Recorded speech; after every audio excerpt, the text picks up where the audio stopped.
I'm Katie Dicker. I'm a librarian here at Seattle Central, and I'm happy to see all of you here. We've been hosting these conversations on social issues in the library since the Occupy movement was outside. This series of conversations came about because faculty and students were interested in carrying that energy from Occupy into the campus and into the library. So we are proud to host this in the library because we see it as an extension of what we do out on the shelves, and that is to collect ideas on all kinds of topics, to open up your curiosity, to open up your minds, and to present ideas that may be familiar and comfortable to you, but also to challenge you. So on that note, Richard Curtis is here to talk about the two-party system, and is it good for democracy? Thank you. Okay, I thought I would start with a column written by a man named Charlie Rees, and he wrote this in 1995. He was a columnist, a reporter, and then a columnist for the Orlando Sentinel newspaper. Wrote this in March of 1995, and it captures one very strong sentiment of the country, I think, very well, and I want to use that as sort of a foil to talk about the question. So he writes, "Politicians are the only people in the world who create problems and then campaign against them. Have you ever wondered if both Democrats and Republicans are against deficits? Why do we have deficits? Have you ever wondered if all politicians are against inflation and high taxes? Why do we have inflation and high taxes? You and I don't propose a federal budget. The president does. You and I don't have the constitutional authority to vote on appropriations. The House of Representatives does. You and I don't write the tax code. Congress does. You and I don't set fiscal policy. Congress does. You and I don't control monetary policy. The Federal Reserve Bank does that. 100 senators, 435 congressmen, 1 president, and 9 Supreme Court justices equates to 545 human beings out of the 300 million or so of us are directly, legally, morally, and individually responsible for the domestic problems that plague this country. I excluded the members of the Federal Reserve Board because that problem was created by the Congress. In 1913, Congress delegated its constitutional duty to provide a sound currency to a federally chartered but private central bank. I excluded all the special interests and lobbyists for a sound reason. They have no legal authority. They have no ability to coerce a senator, a congressman, or a president to do one cotton-picking thing. I don't care if they offer a politician $1 million in cash. The politician has the power to accept or reject it. No matter what the lobbyist promises, it is the legislator's responsibility to determine how he or she votes. Those 545 human beings, I think I'm developing dyslexia in my middle age, spend much of their energy convincing you that what they did is not their fault. They cooperate in this common con, regardless of party. What separates a politician from a normal human being is an excessive amount of gall. No human being would have the gall of a speaker who stood up and criticized the president for creating deficits. It means the Speaker of the House. His point is, the House is the one that comes up with the budget. They have to approve it. The Constitution, which is the supreme law of the land, gives sole responsibility to the House of Representatives for originating and approving appropriations and taxes. So if the Speaker of the House is upset about taxes, it is the Speaker of the House who's responsible. It seems inconceivable to me that a nation of 300 million cannot replace 545 people who stand convicted by the present facts of incompetence and irresponsibility. I can't think of a single domestic problem that is not traceable directly to those 545 people. When you fully grasp the plain truth that 545 people exercise the power of the federal government, then it must follow that what exists is what they want to exist. The tax code is unfair. It's because they want it unfair. The budget is in the red. It's because they want it in the red. The army is waging illegal wars. It's because they want to wage illegal wars. If If they do not receive Social Security, but are on an elite retirement plan not available to the people, it's because that's what they want. There are no insoluble government problems. Do not let these 545 people shift the blame to bureaucrats whom they hire and whose jobs they can abolish, to lobbyists whose gifts and advice they can reject, to regulators to whom they give power to regulate and from whom they can take this power. Above all, do not let them con you into the belief that there exist disembodied mystical forces like the economy, inflation, the market, or politics that prevent them from doing what they took an oath to do. Those 545 people, and they alone are responsible. They and they alone have the immediate power. They and they alone should be held accountable by the people who are their bosses, provided the voters have the gumption to manage their own employees. We should vote all of them out of office, including their mess. Okay, so what Rees is expressing in that is a fairly common frustration, and we certainly see that given a very kind of colorful expression in what was called the Tea Party movement originally a couple of years ago. People feel like there is this government that's supposed to be doing things like running the country in a reasonable fashion, and yet things don't happen, and then we're paying for it. And so that seems like the problem is with government.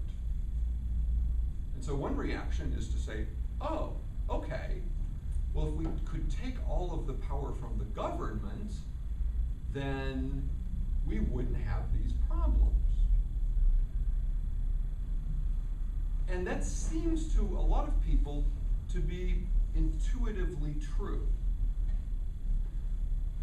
But we might ask, is that the extent of power in the world, really? Is it a matter of people have power and they use that power poorly because they're ignorant, cowardly, lazy, whatever it is that they're doing? Or are there other things going on that might be a little more complicated? And that's where I want to kind of get into this, is that while a sentiment that looks to government as the problem is intuitive, it is also simplistic. And so we can represent that complexity visually, actually. And so here what I want to do is show you with colors a different way of thinking about politics. It's not just one thing. Fundamentally, politics is about power. And if we were to represent ideas about power, there is a set of terms that we've adopted from our history. And when we talk about power, the terms that we use are left and right. This is a legacy of the French Revolution, the details of which are just more coincidence than meaningful. But someone who thinks left on questions of power thinks that power should be diffuse. So left-wing politics is about diffuse power. Right-wing politics is about concentrated power.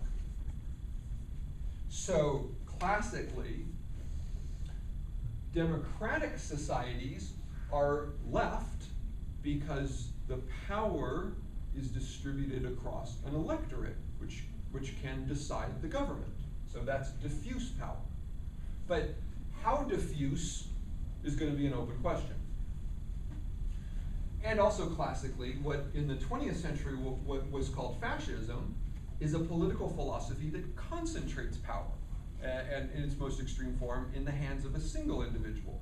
And this is also the same as absolute monarchies. Power is concentrated. So you have the power and concentrated in the hands of one.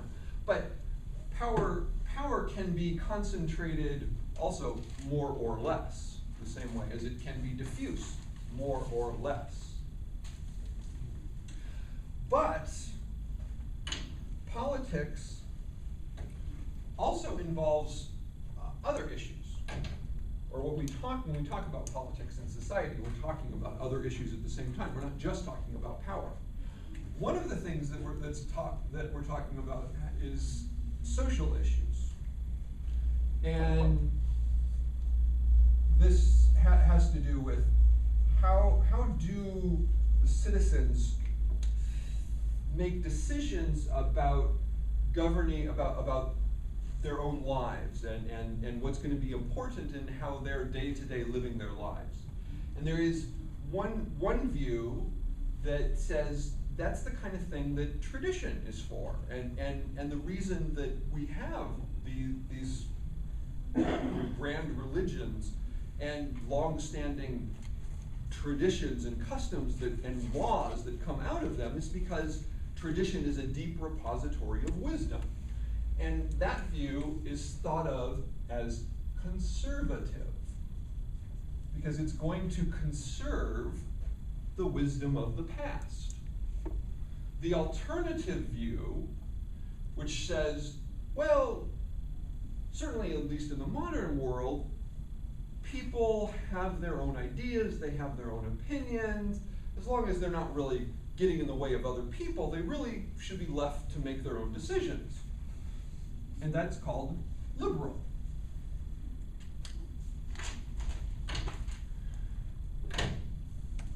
But this is actually a three-dimensional graph. We need a three-dimensional graph, not a two-dimensional graph.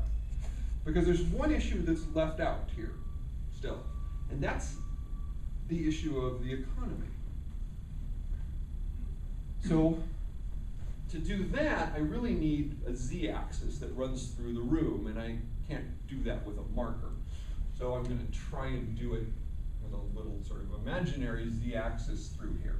So if we imagine that's going to be my z-axis, economics. Economics is actually a relatively new idea in terms of it being its own thing. Historically, the details of what was mattered to an economy were understood to be so tightly tied to questions of power that the 19th century used the vocabulary political economy to talk about power and economics at the same time. And we've taken those concepts apart, which sort of philosophy calls that an analytic exercise, sort of ask what the terms mean. So we in the modern world have taken these apart, and we think about them separately, which may or may not be problematic. And so economics adopts the same kind of language as social issues because there is the fundamental question: should authority be determining outcomes, which is what the conservative says on social issues. Authority, the authority of tradition.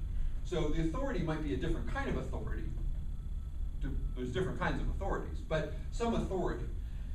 Now for reasons to do with how history plays out, I'm going to switch how I switch sort of what looks like a more intuitive way of doing this, and I'm going to call this one liberal. And this one conservative.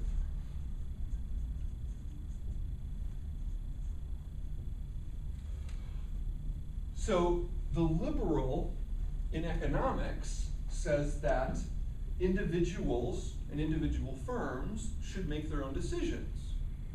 The conservative in economics says the state should be involved in managing these things. And this very often is thought of as a contrast between markets and planning. But that's really only part of the issue, because you can use markets in a very planned way, and you can, or not, or you have planning that's very market oriented. So that's not entirely the question, but it's certainly a big part of it. Is something being left to its own designs, and the market spontaneously fills the void, or is it being planned? Is there someone taking control of it and guiding it? So conservative. Okay, so in the 20th century, there are a number of different individual thinkers and political movements that we can sort of think of to fill out the graph and imagine, well, how the graph sort of helps us see these things. So, for example, what Mussolini in Italy called fascism is an extreme right power with concentrated power in the hands of Mussolini personally. He wants to turn the economy largely over to corporations to make their own decisions. In fact, Mussolini said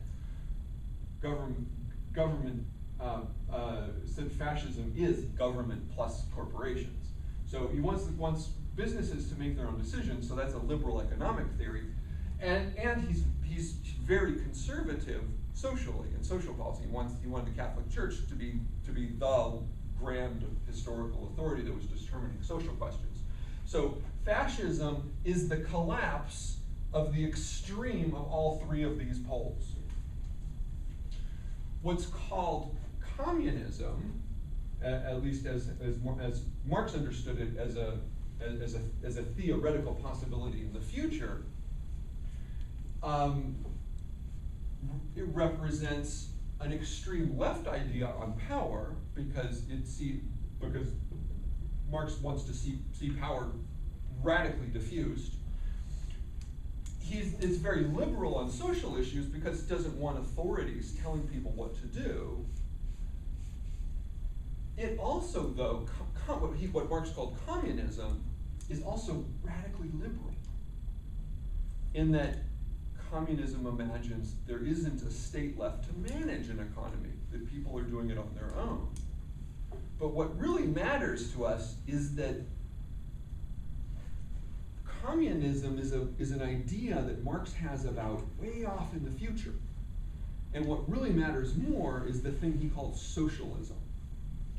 And that's very conservative on economic questions. It wants to manage the economy.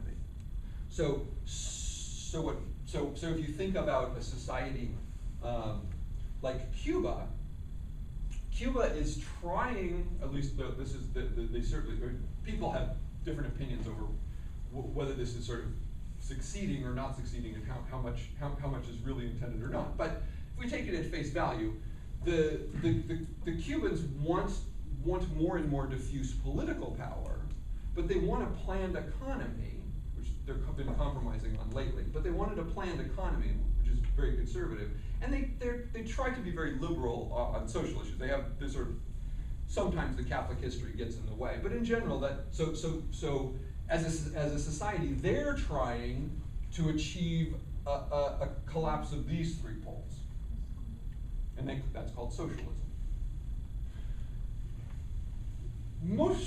So what happens in the world generally is going to be scattered around if you were going to try and graph it, because different people have different kinds of ideas about what's going to be important to them, and not all of them take this sort of classical formation of so fascism as one extreme and socialism as a different extreme.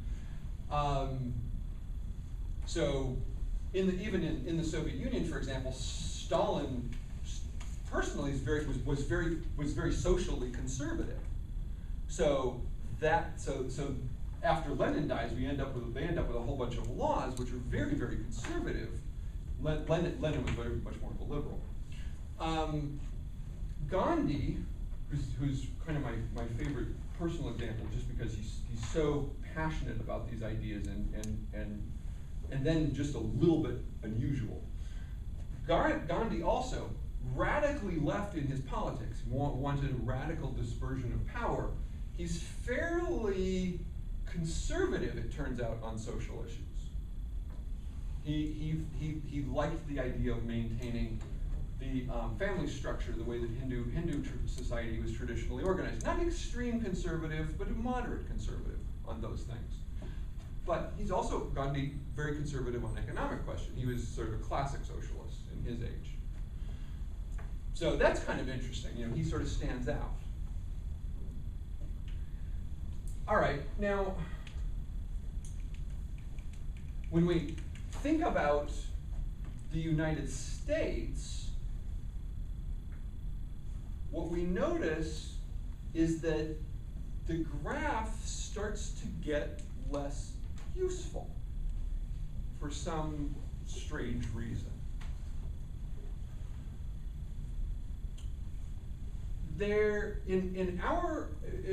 When political commentators who live outside of the United States look at the United States, they describe us as a center-right government. So we use the language of democracy all the time, but outside political commentators often look and what they see is that it doesn't actually look like power is really diffuse in that society. It looks more concentrated, but it's not absolutely concentrated, it's just slightly concentrated, so center-right. The other thing to notice, and this seems especially true looked at from the outside, there isn't much disagreement about how economics is supposed to work between what we call Democrat and Republican. And that tends to be fairly liberal. In fact, the language for that, there's a new language. It's called neoliberalism. And this is the economic philosophy of both parties. They will have some limited disagreements about that, but by and large, where they disagree is here. Lots and lots of disagreement. So most of the time, Republican is a Republican because they're conservative, socially. Democrats are Democrats because they're liberal, socially. Lots of disagreement. Very little disagreement. Very little disagreement. Now, what does that suggest to you? Yes? Well, that the only way that parties can distinguish themselves is along that vertical axis, because everything else kind of collapsed. So that's why the Republicans, in order to somehow get votes, they have to then ponder or cater to the Christian right to somehow distinguish themselves from the Democrats. That's the only thing left where they can. Now, if this is the only thing that's left, that means we're not having a political conversation as a society about these questions. How should power be diffuse? How much power should it? I mean, we give the nod to it because we talk about democracy all the time. But are we living up to our own rhetoric? We don't have that conversation. Do we need to do something different to manage an economy? Now, there was a time when the Democrats were different from Republicans on this issue. There was a president called FDR. When did FDR leave office? 25. So how long ago? 65.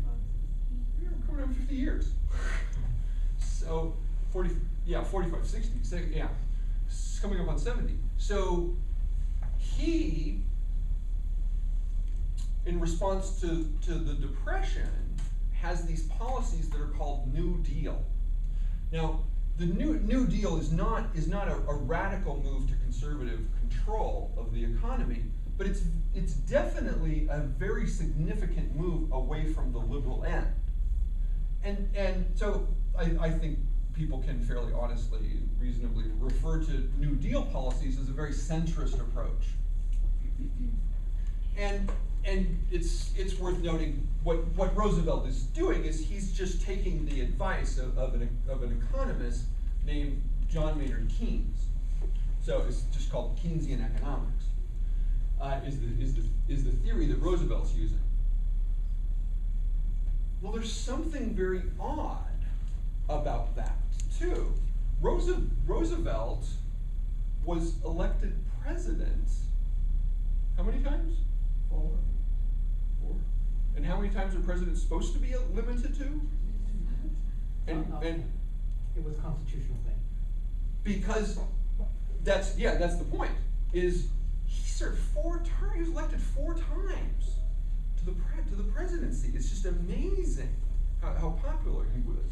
And as a result of that, people started wondering if, maybe that's really not a good idea. This guy, we love that guy, but maybe that's not so good. And so we end up, there's this national conversation. We change the Constitution, set a limit. President's only going to serve 2 terms. Well, but there's a really, FDR still stands out here as this really curious kind of character in modern history. We just had an election. I don't know if you noticed.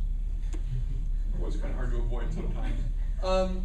How many times did a Democratic contender, that would be Obama, mention the name of the Democratic Party's most popular president ever? Exactly 0 times.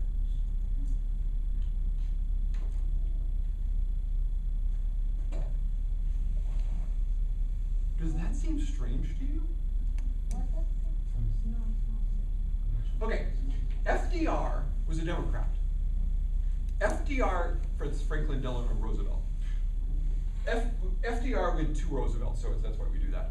So FDR was so popular, he was elected 4 times. 4. That's how popular he was. Hugely, hugely popular. He was a president who was facing a depression, the most serious economic depression the country had faced since the depression of the 1870s. If you haven't noticed, capitalism has these depressions every 60 to 70 years. So here we are again. Another depression. Right on track. Point actually took just a little bit longer than you might have predicted. But still, there it is. Capitalism has these depressions. So here we are, we're in a depression. People don't like that word, right? So they call it a Great Recession. But we're in a depression. And we're not getting out of it. It's been with us since 2008. The president is up for re-election in a context of a depression. And the one thing he doesn't do is to mention his party's most popular president who happened to deal with the problem he was dealing with. You would think that if you're running for office and the country's having a problem, and people tend to blame the guy in charge when there's a problem, right? People tend to blame the guy in charge when there's a problem. Why wouldn't that person want to remind people that he's part of a political organization that includes the country's most popular president in recent history? The Republicans like to talk about Reagan's popularity, but it's not anywhere near Roosevelt's popularity. So Obama refuses to mention Roosevelt. Usually you would do that. You would talk about, the Republicans like mentioning Reagan all the time because they want to make him into kind of a saint. So they want people to think Well, he was popular, so if he was popular and I'm a Republican and I identify with him, well, I'm gonna be popular too. That's not rocket science. That's just sort of basic emotional appeals. And yet, Obama, facing re-election, doesn't do this most obvious thing that you would think would help him. Now, why didn't he talk about Roosevelt? We're in the same situation maybe? Why? We are in the same situation as before. We are in the same situation as before. That's why he doesn't mention it. Maybe he does. That's why he doesn't mention his name. Because it is the same? Mm-hmm. No, that doesn't. But Roosevelt got us out of the Depression. That's why he was so popular. Well, we don't want anyone in office for 4 terms. So Well, that- mentioning that would make the American citizens think that he's like trying to repeat history. Oh, well, all right. There's that. Well, maybe by today's standard, you know, since most current day politics is more liberal on the economic side, and he thinks that, well, if I identifies with FDR, that he is seen towards a little bit towards too much towards socialism, because, you know, FDR was a bit more conservative on the economy, and so he just feels that could be a liability, maybe. I wonder. Mm-hmm. Since you're talking about appeal, if he probably would have mentioned FDR's name, people would have associated him with what FDR did, and everything else basically built around what FDR did during his reform of the Great Depression, so that their expectations of Obama would change in comparison. They compare it to what FDR did in his term, I think. Which Those I think economic Obama policies did. that you're talking about. Right, okay. Well, I was basically gonna say the same thing, that he was, FDR was too much in the center. And Obama already had people saying, you know, talking about the healthcare plan, you know, accusations of being socialist. Mm-hmm.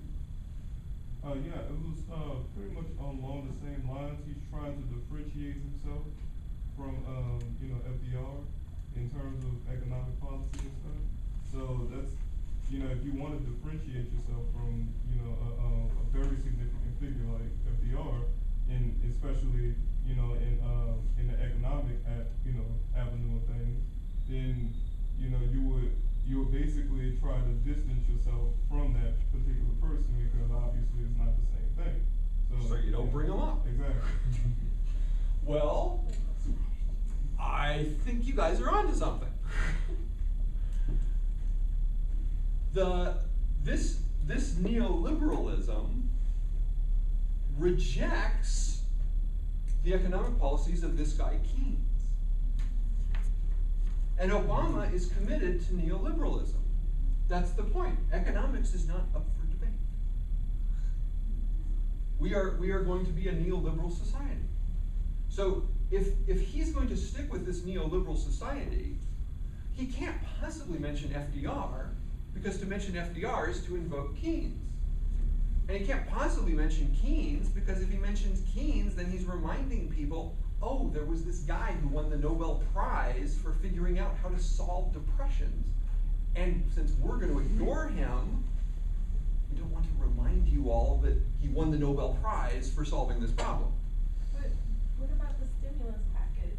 I mean, that was much like the New Deal in its economic policy, not in its implementation, and it can be argued it didn't work. It's too small. Yeah, it's tiny.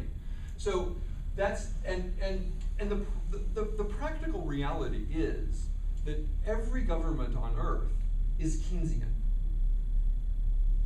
Every government manages their economy.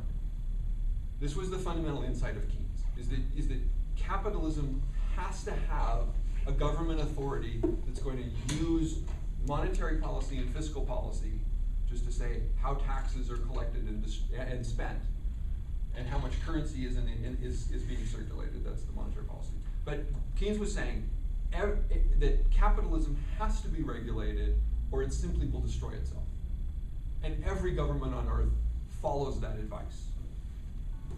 They don't but the issue is, how much do you talk about it? So faced with the crisis, there's a certain point at which Keynesian mechanisms have to be invoked, even overtly, which is what the stimulus package is. But in the background, you should keep in mind, there is a different approach to handling these things, which doesn't call attention to itself. And so other people call attention to it, and they do it by calling it military Keynesianism.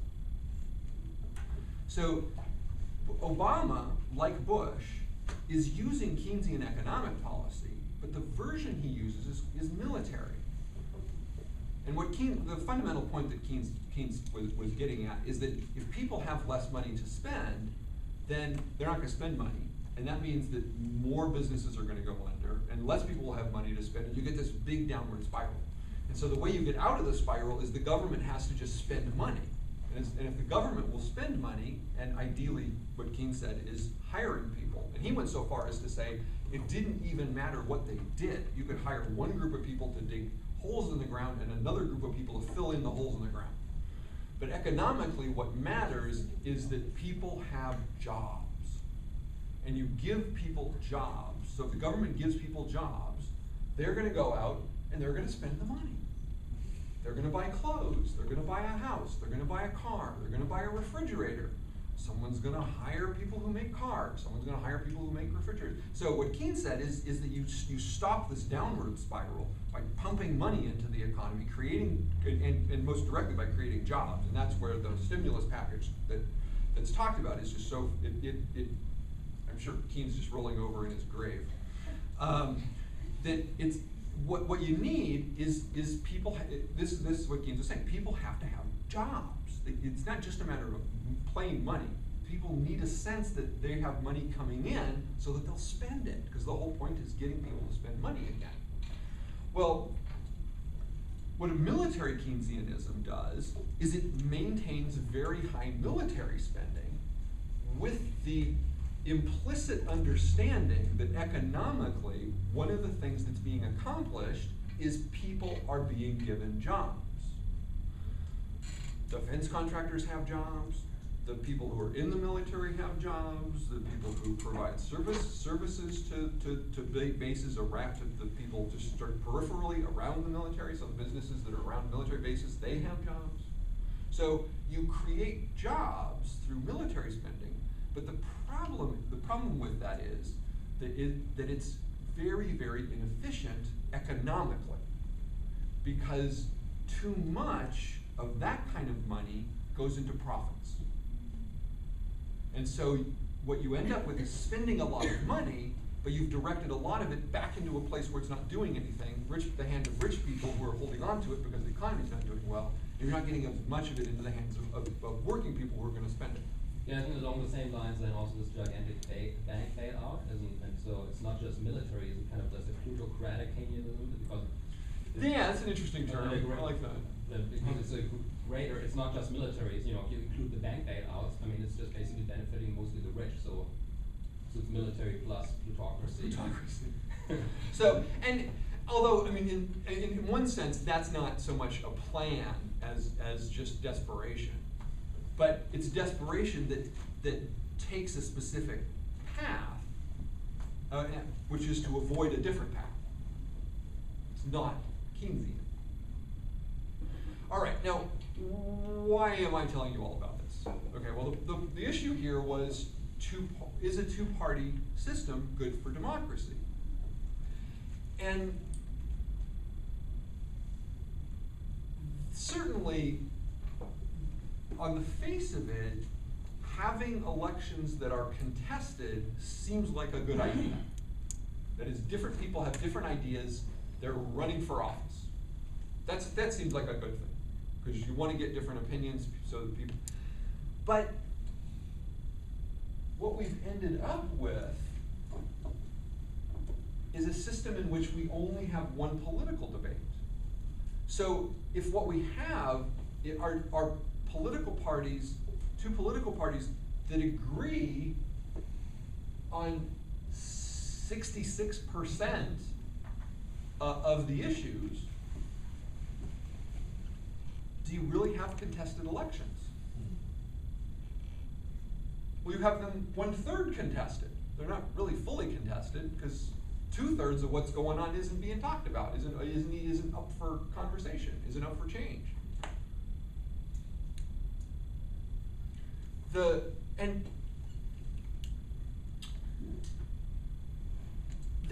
The history here is one that people have tracked a little bit, and let's see. So,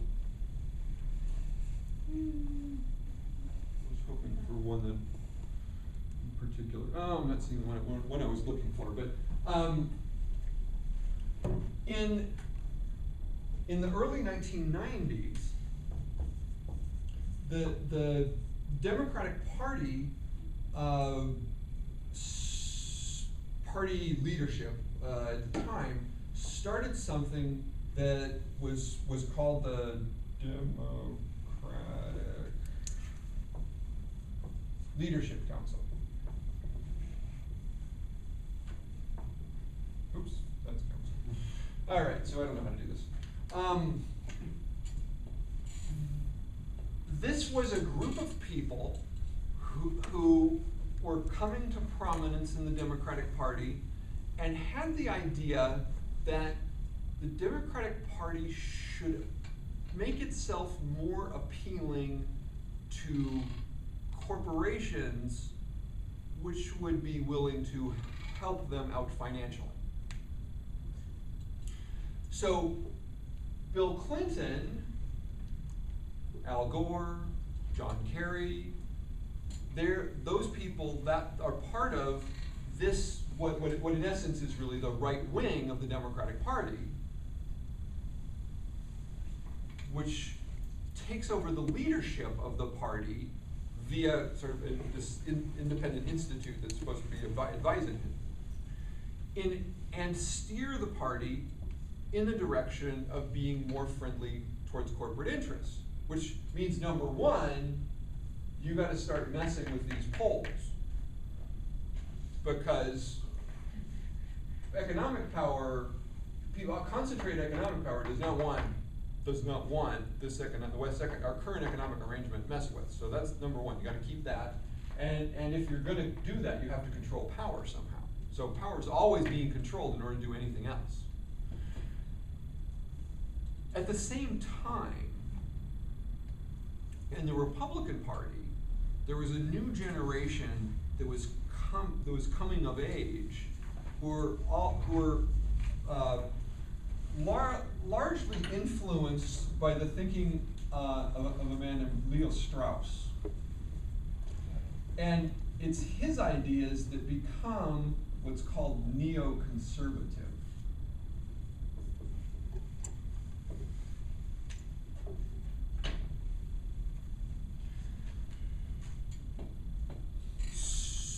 Strauss was a political philosopher, a refugee from Germany, and he taught political philosophy and supervised the graduate work of a number of people who went on to become very prominent leaders in the Republican Party, and people outside the Republican Party. And one of the things that he emphasized is that the nation needs to maintain a sense of purpose. And by and large, he saw this purpose being expressed in war.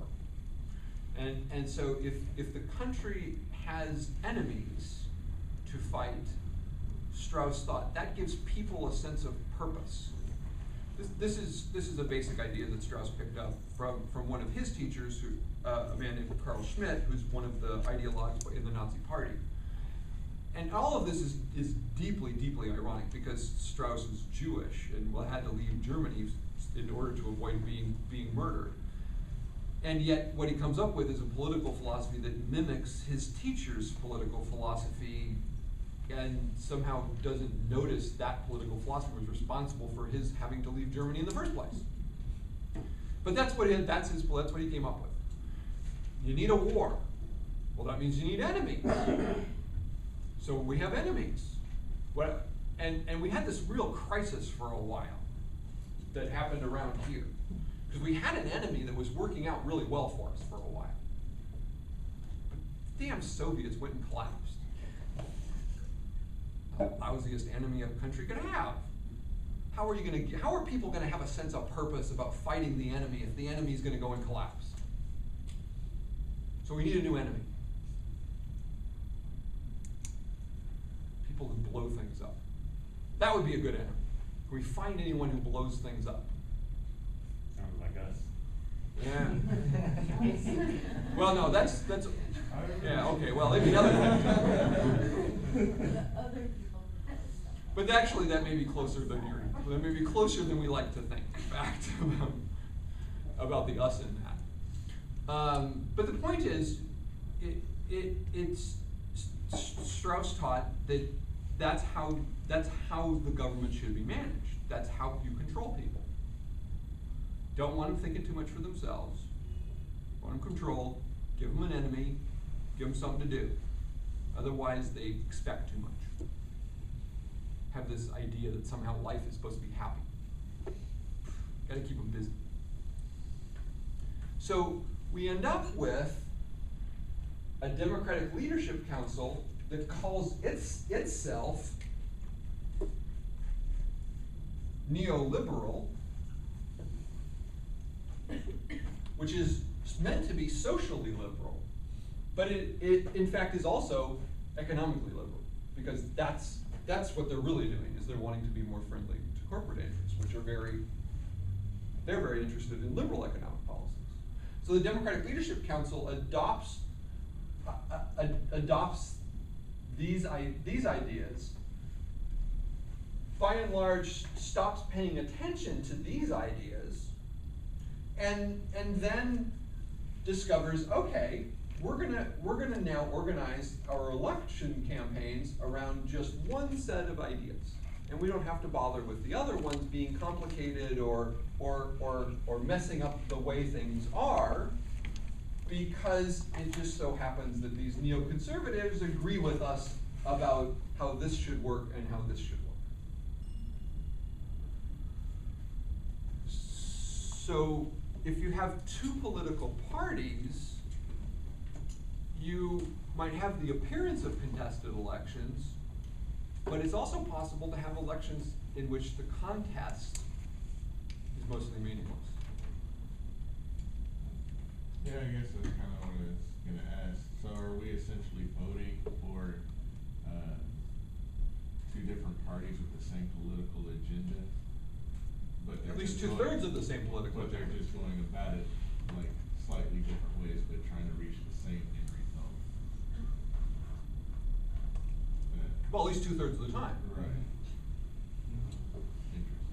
So, right, and they when they disagree, right, they really disagree. They get really mad at each other about these things. You just can't get them to talk about the others.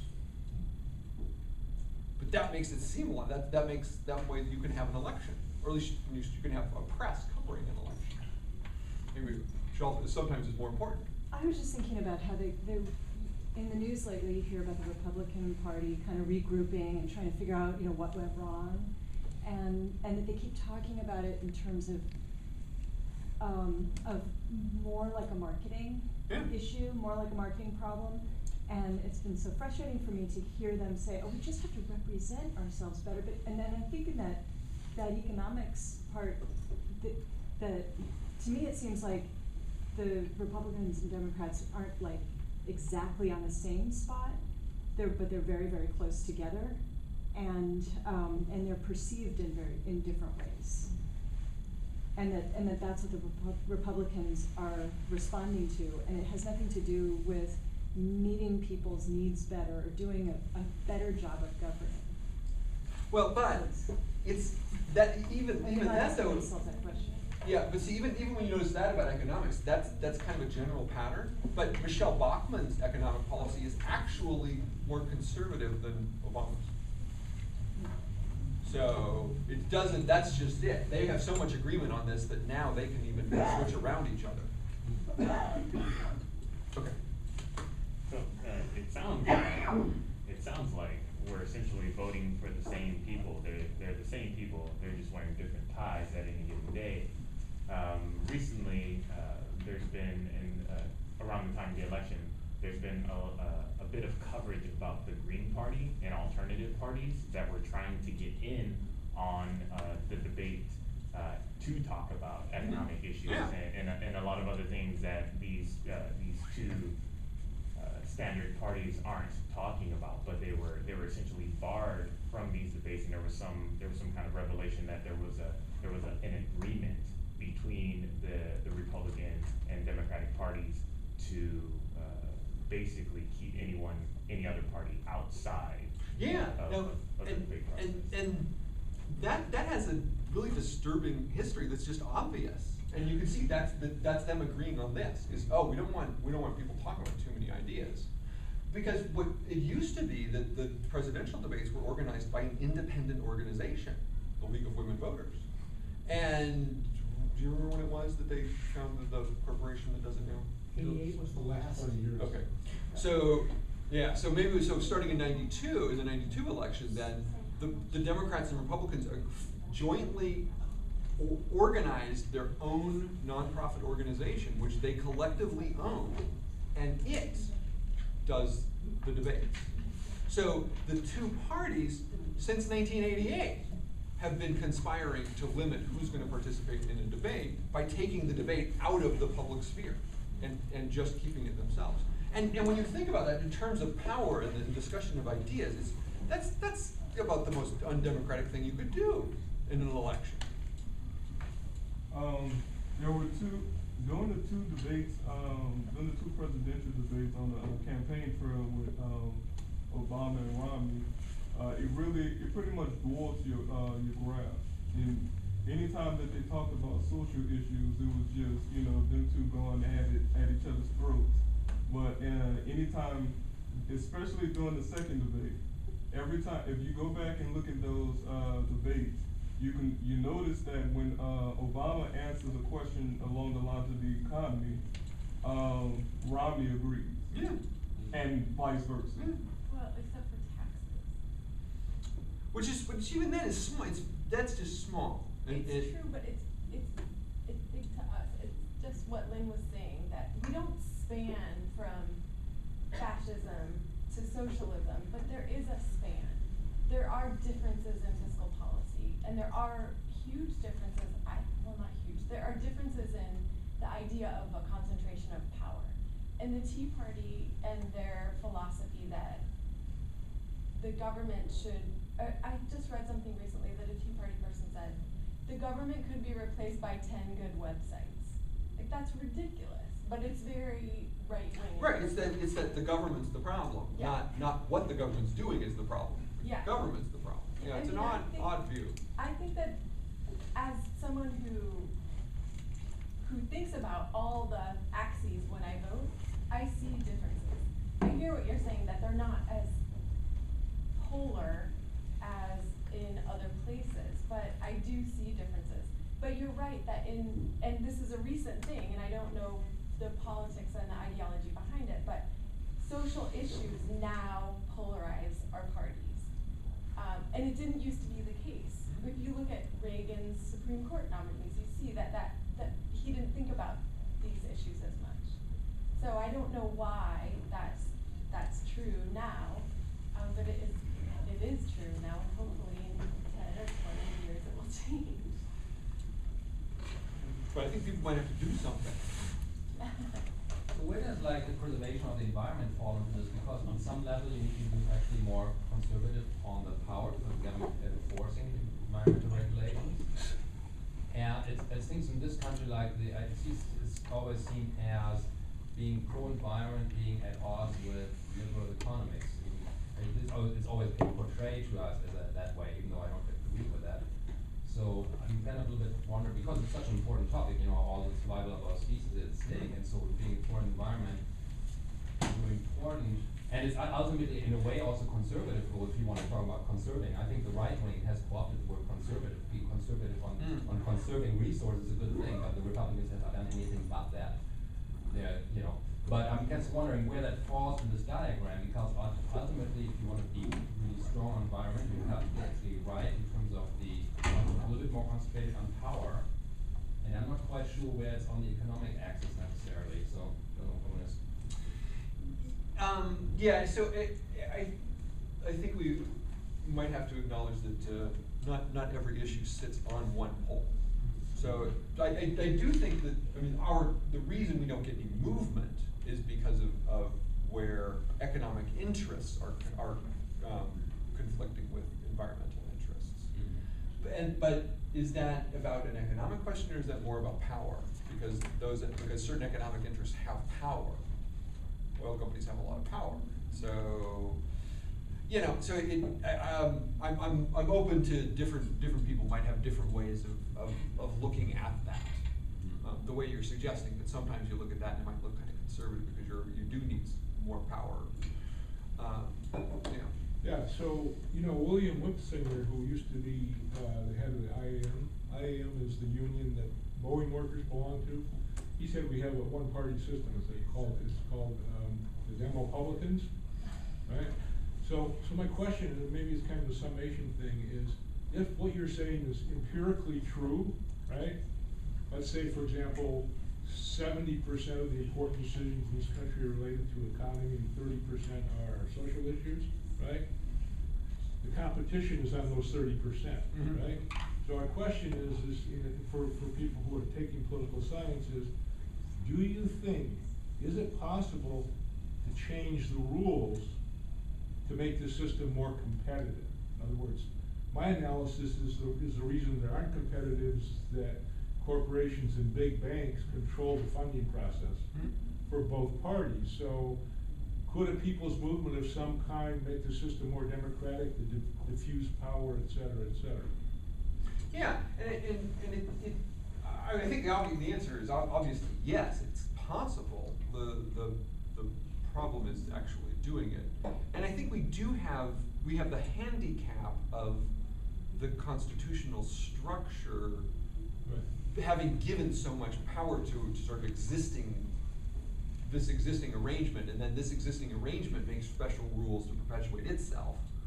And so if we had started off with more of a parliamentary system that expected there to be, a larger number of parties, we might have a better chance at it. But this sort of gets to the problem in other countries that have parliamentary systems. They often end up with what looks like the same thing. I mean, you look at the elections in France, or the elections, they're just elections in Israel, elections in Germany. All of those are places that have a parliamentary system with multiple parties, but they're still dominated by a big two who have effectively done the same thing that's happening here.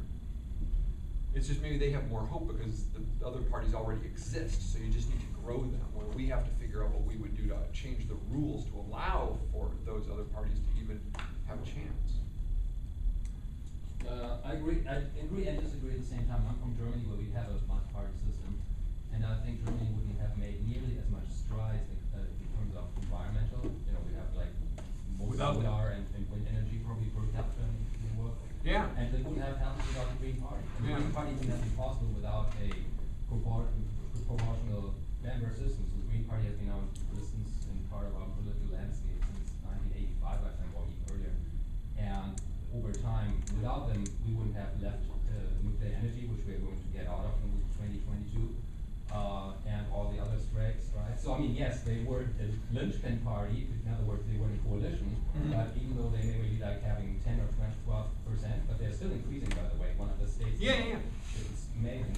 But they had much more power than even the proportional vote, because you were in a coalition. Yeah. So they can actually have disproportional power even more so, because the coalition depends, the major party depends on the smaller one. So. Yeah, and it seems like it works. That's an example of sort of working better probably than most places in the world. Yeah. Melissa. So I just want to jump in and say that the hour is up, so obviously if you have to go, go. But we want to keep the room open for conversation if you want to keep talking. I set out some books here, and there are a few more on the cart. These are circulating books. If you want to check them out, you should. Some were recommended by Richard as if you want to learn more and think more about this topic, grab one. Some are just generally on the party system in our country. And then I also wanna say next week's talk, same time, same place, is on, the coal terminal, or coal trains, which, if you were here last week when we talked about the Keystone Pipeline, this came up, and it's something that's kind of a hot environmental topic right now in the Seattle area and in Washington State, the Pacific Northwest. So, join us for that. Well, it's also a really interesting topic to look at through the lens of this discussion Yeah. today, because Well, it's very environmental. political. Yeah, and the environmental piece. I was not these last two, so you guys can make it any time where you. We have videos on our YouTube channel. I'll open it on it.